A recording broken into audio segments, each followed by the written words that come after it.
बिस्मिल्लाहिर्रहमानिर्रहीम। अस्सलाम वालेकुम जी। आज हम पढ़ेंगे रिप्रोडक्शन इन बैक्टीरिया के बारे में। ठीक है, लास्ट टाइम हमने बैक्टीरिया का थोड़ा सा इंट्रोडक्शन कंप्लीट कर लिया था।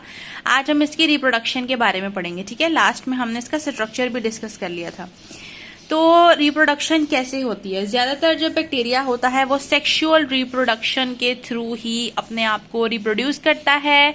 और सेक्सुअल रिप्रोडक्शन में ज्यादातर जेनेटिक रिकॉम्बिनेशन भी होता था कि पहले जो बैक्टीरिया थे वो जेनेटिक रिकॉम्बिनेशन के थ्रू ही रिप्रोड्यूस करते थे, जो कि एक प्रिमिटिव टाइप थी, पहले की टाइप थी सेक्सुअल रिप्रोडक्शन की। ठीक है, लेकिन आज के टॉपिक में हम एसेक्सुअल रिप्रोडक्शन को डिस्कस करेंगे और इससे नेक्स्ट लेक्चर में हम सेक्सुअल रिप्रोडक्शन के टॉपिक को डिस्कस करेंगे। फिर मैं आपको जेनेटिक रिकॉम्बिनेशन के बारे में थोड़ा सा एलैबोरेट कर दूंगी। ठीक है, तो एसेक्सुअल रिप्रोडक्शन क्या होता है?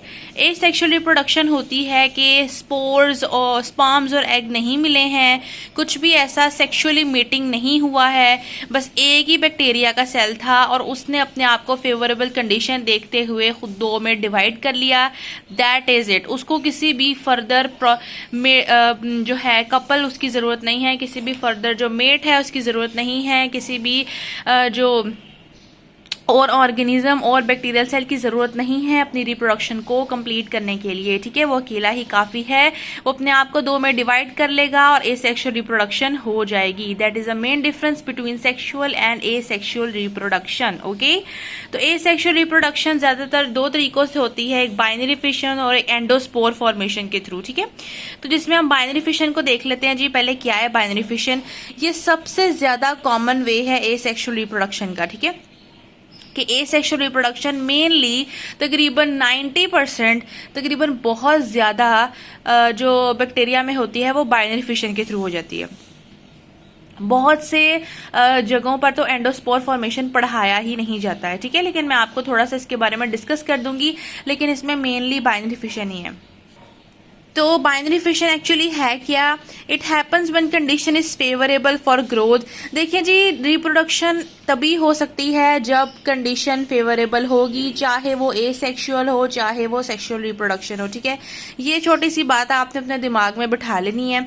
तो जो बाइनरी फिशन भी होगी वो भी तब जब फेवरेबल कंडीशन होगी तभी ग्रोथ होगी, क्योंकि जब अनफेवरेबल कंडीशन होती है तब तो जो बैक्टीरिया है उसका अपना ही सर्वाइव करना बड़ा मुश्किल है, तो वो अपने बच्चे कैसे पैदा करेगा?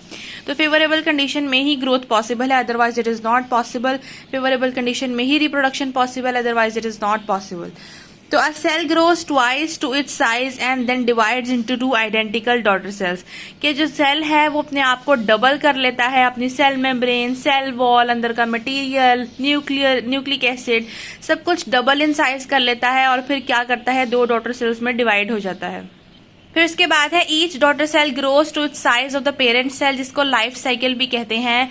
फिर वो क्या करेंगे, जैसे नॉर्मली इंसानों के बच्चे पैदा होते हैं और फिर वो बड़े होकर अपने पेरेंट सेल जितने ही बन जाते हैं, यानी अपने पेरेंट्स जितनी ही हाइट और अपने पेरेंट्स जितनी ही एज वगैरह अडॉप्ट कर लेते हैं, बड़े हो जाते हैं। इसी तरह जो डॉटर सेल्स हैं वो भी पहले छोटे होंगे, लेकिन फिर वो आहिस्ता आहिस्ता अपनी ग्रोथ करेंगे और पेरेंट सेल्स के मुकाबले में आ जाएंगे। ठीक है, तो एक छोटा सी डायग्राम है, छोटी सी, मैं आपको के बारे में थोड़ा सा एलैबोरेट कर देती हूँ। यही हमारी बाइनरी फिशन की मेन डायग्राम है, थोड़ी सी गंदी बनी है, माफ कीजिएगा। ठीक है, तो यहाँ पे एक बैक्टीरियल सेल मैंने लिया है। बैक्टीरियल सेल के अंदर ये ऊपर सबसे ऊपर सेल वॉल है, उसके अंदर सेल मेम्ब्रेन है जिसको प्लाज्मा मेम्ब्रेन भी कहते हैं, और अंदर उसके डीएनए पाया जा रहा है जो कि तकरीबन डबल हो चुका है। ठीक है, क्योंकि सेल अपने आप को प्रिपेयर कर रहा है डिवीजन के लिए।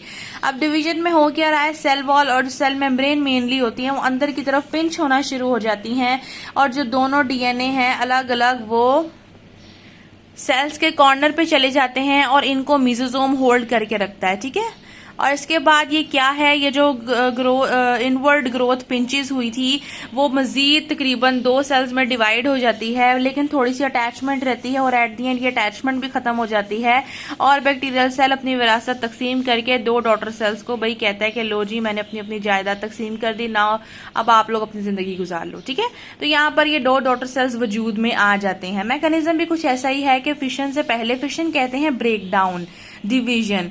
उससे पहले बैक्टीरियल सेल अपने न्यूट्रिएंट्स एनवायरनमेंट से ले लेता है, ठीक है। अपने ये देखो जहाँ पे उसने अपना डीएनए वगैरह सब कुछ डबल किया है, ये उसने कहाँ से लिया है? अपने न्यूट्रिएंट्स एनवायरनमेंट से लिए हैं। जब हम भी ज्यादा खा लेते हैं तो ओवरलोड हो जाते हैं, हमारे पास भी जो विटामिन न्यूट्रिएंट्स चीजें होती हैं ज्यादा हो जाती हैं, फैट की लेयर भी बढ़ जाती है, तभी हम मोटे हो जाते हैं, ठीक है। तो वो ये बैक्टीरिया का हाल है कि उसने RNA, DNA, proteins, enzymes, micromolecule सब कुछ बाहर से ले लिया है। और उसके बाद क्या हुआ है कि सेल का साइज बढ़ गया है, नया सेल का मटेरियल सिंथेसाइज हो गया है, डीएनए की रेप्लिकेशन भी हो गई है। ये देखें यहाँ पे 2 डीएनए बने हुए हैं और सेल मेम्ब्रेन अंदर की तरफ ग्रो हो चुकी है। डीएनए अटैच हो गया है मेसोसोम से, जिसने उसको पोजीशन में होल्ड करके रखा है, अदरवाइज डीएनए कोलैप्स कर जाएगा। और इसके अलावा सेप्टम, ये जो दरमियान में वॉल बन जाती है 2 सेल्स के दरमियान, इसको सेप्टम बोलते हैं। और इसकी रिजल्ट में 2 डॉटर सेल्स वजूद में आ जाते हैं। Next one is endospore formation. मैं आपको डायग्राम के थ्रू ही समझा देती हूँ, this is more common. Okay, तो एंडोस्पोर फॉर्मेशन के बारे में पढ़ लेते हैं। ये देखिए जी डायग्राम बनी हुई है। ये एक वेजिटेटिव सेल है, बैक्टीरियल सेल है, ठीक है। इसमें क्रोमोसोम है, स्पोर्स के जो है ये स्पोर मदर सेल है।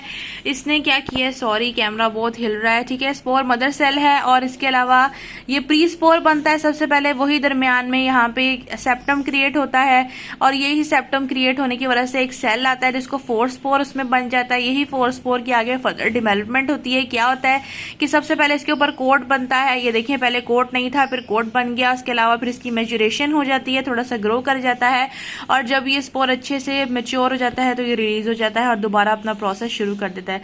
So that is it for today's video. अगर आपको कोई चीज समझ ना आई हो तो you can ask me in comment section. Till then stay positive. अल्लाह हाफिज।